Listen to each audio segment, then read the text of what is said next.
In a newly filed court document, federal prosecutors are asking the judge to delay the case against some alleged Oath Keepers until August to give them time to prepare for a trial, review large files of evidence, and possibly negotiate a plea deal. There are 12 alleged Oath Keepers accused of storming the Capitol on January 6th, including Thomas Caldwell, who allegedly helped organize the insurrection. There's Ohio bar owner Jessica Watkins, who investigators say recruited militia members. Then there are Joshua James and Roberta Minuta, who served as part of a security detail for Roger Stone, the longtime confidant of former President Donald Trump, and Kelly Meggs, accused of coordinating with other extremist groups on Facebook.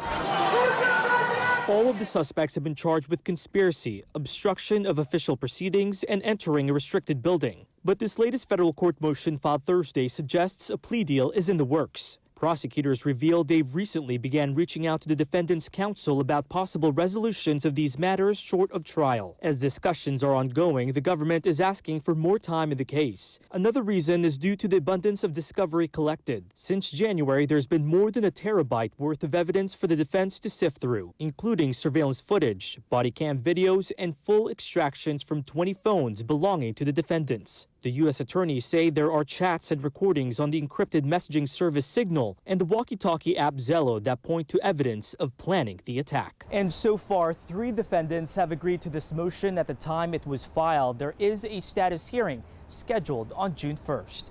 I'm Matthew Torres, WUSA 9.